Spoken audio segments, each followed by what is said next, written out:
Bom, Fernanda, eu quero começar com uma questão que a maioria dos gestores, ele com certeza já passou ou está passando por isso, que é o descumprimento, a má vontade ou até mesmo a infração por parte de funcionários de determinadas coisas que eles fazem, tá? E aí eu sei que o departamento pessoal tem uma coisa chamada advertência e suspensão no direito. E aí eu queria que você falasse para nós o que é advertência e o que é suspensão. Qual é a diferença entre um e outro? Pronto, Elito, o que é que ocorre, né? Quando o funcionário tá acontecendo várias coisas dentro do estabelecimento que não condiz com a conduta que foi lhe determinada, o serviço em si, é aplicada essa advertência e a suspensão, que é uma medida para manter a ordem e a disciplina no estabelecimento. Quem vem primeiro? A advertência ou a suspensão? O correto primeiro ser a advertência, dependendo da gravidade da falta que ele cometeu. Porque varia, né? Se for uma falta muito grave, conforme legislação, se aplica diretamente à suspensão. Ah, quer dizer que eu posso ir direto para a suspensão, se eu Pode. quiser, dependendo da Da infração, gravidade da gravidade do do ato ato do faltoso. funcionário. Isso. Tá. A advertência, ela é aplicada de que maneira? Assim, existem duas formas, Ah, certo? Primeiramente, se for uma falta que dá para passar, né? Tipo, chama o funcionário para conversar, pergunta o que está acontecendo, o que está ocorrendo, por que ele está agindo dessa forma, faz um levantamento do que pode estar acontecendo no ambiente de trabalho, para poder ter essa conversa com ele dizer o que é que pode estar ocorrendo e o empregador passar para ele que não quer certas atitudes no estabelecimento, né? Que não aceita aquele tipo de atitude que ele está tendo. E essa conversa é uma forma particular, não pode ser diante de outras pessoas, é algo mais formal, é uma conversa. é uma advertência verbal, seria isso? Verbal, isso. Sim. Chama ele, conversa, diz que não aceita dentro do condomínio aquele tipo de atitude e que se na próxima vez repetir o erro ou o ato, vai ser aplicada uma advertência por escrito. Deixa eu continuar nessa questão da advertência verbal, Fernanda, por gentileza. Há necessidade de, quando eu for falar para ele, eu ter alguma testemunha dessa advertência verbal ou é simplesmente um assunto particular? Nesse primeiro momento não tem necessidade, não precisa. Hum, Porque pode ser algo que seja constrangedor no sim. momento, né? Ele faz aquele levantamento, pontua o que ele quer, o que ele não quer, chama para conversa. Agora, se ele permanecer no erro, aí já vai para outro tipo de advertência. Aí nós vamos para a advertência por escrito. Isso. Essa advertência por escrito, ela tem algum procedimento a ser seguido? Ou basta eu redigir, digamos, a infração cometida do funcionário, chegar para ele, entregar para ele em mão e acabou-se? Não, a gente tem que ter um certo cuidado, né? Ah, Nessa advertência por escrito, tem que constar o ato que ele fez por escrito, hum. tem que ser lido em voz alta, ainda tem que ser na presença de duas testemunhas. Essa advertência por escrito, ela tem que ter assinatura após ser lida para ele, né? Sim. Ele assina, o empregador assina e as duas testemunhas assinam. Caso ele não esteja de acordo e se recuse a assinar, tem as duas testemunhas que tá vendo que ele se recusou a assinar e mesmo assim assina. E deixa lá guardado, para futuramente ser usado como uma possível prova de algo maior que pode vir a ocorrer.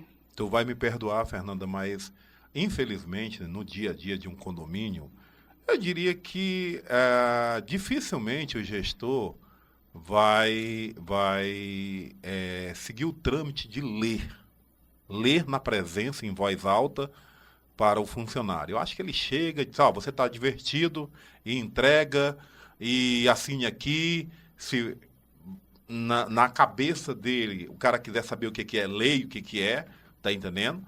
E isso, de certa maneira, atua contra a advertência, ou seja, pode ser, numa questão trabalhista futura, essa advertência ser desconsiderada, porque o ato do gestor foi dessa maneira atuado, ele simplesmente chegou, entregou o papel, assina aí e acabou-se.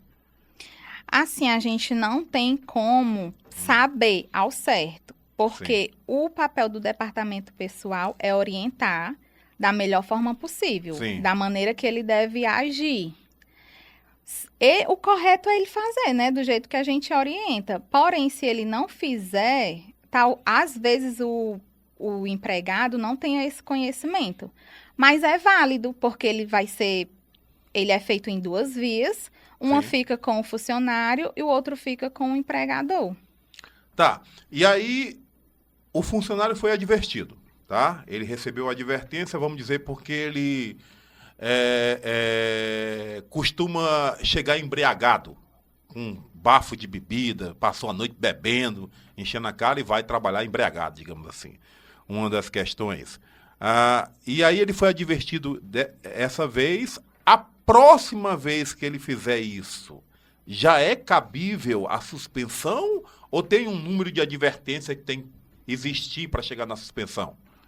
Não existe um número de advertência. Você já sinalizou formalmente, já sinalizou por escrito e o funcionário permanece fazendo o ato faltoso, já pode sim dar uma suspensão.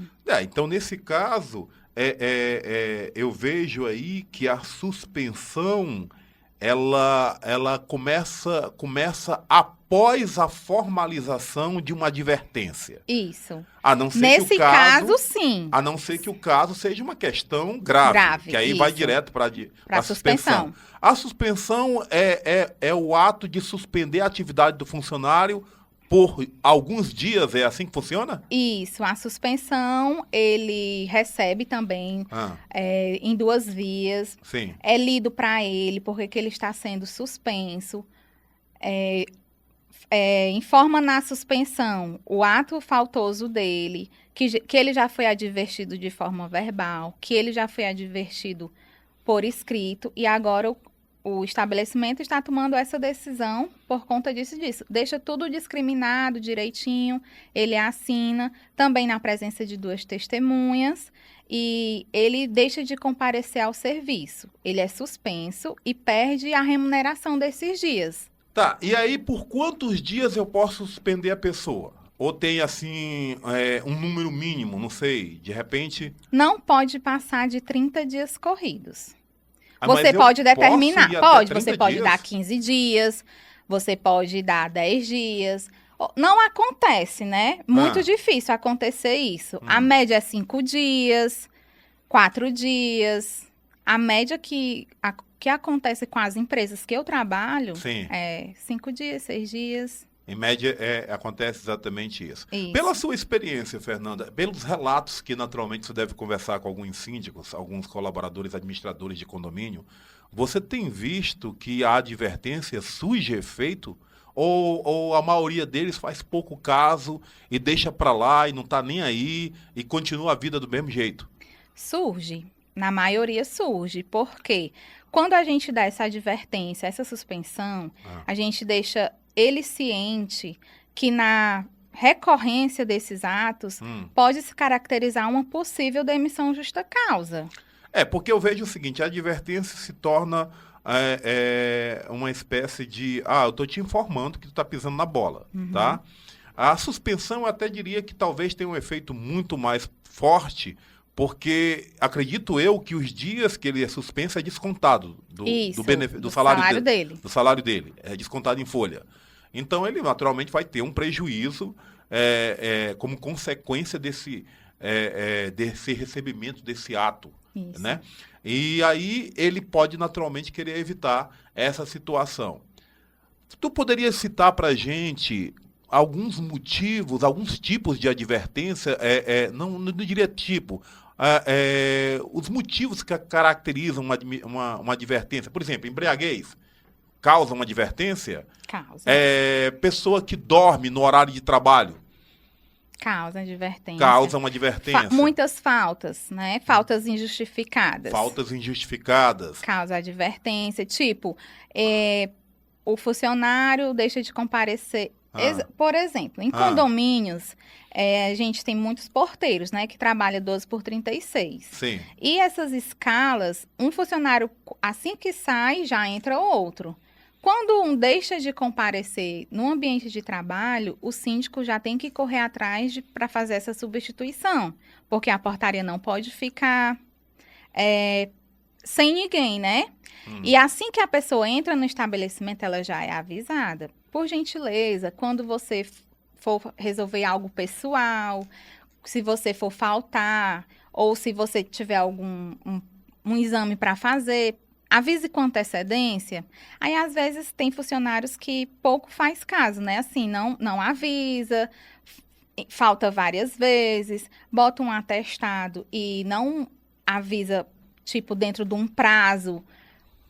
Bota o atestado é 10 dias. Espera passar 10 dias sem dar um retorno. Isso daí não é legal. Então, o correto é avisar com antecedência. Isso. Isso daí também já se caracteriza como... Ela pode chamar para conversar, dar essa advertência. Por gentileza, me avise, porque eu preciso saber com antecedência. O ato de grosseria, de falta de educação. Isso, insubordinação. Insubordinação também caracteriza? Caracteriza. Tá. Teria mais algum? Geralmente eu acho que esses são os mais corriqueiros, né? Os mais corriqueiros que mais acontece. E aí a gente fica nessa situação de ter que punir realmente. E às vezes o síndico ele pensa o seguinte: poxa vida, será que eu não estou arrumando um problema para mim? Porque esse funcionário aqui não tem uma cara muito legal, tá?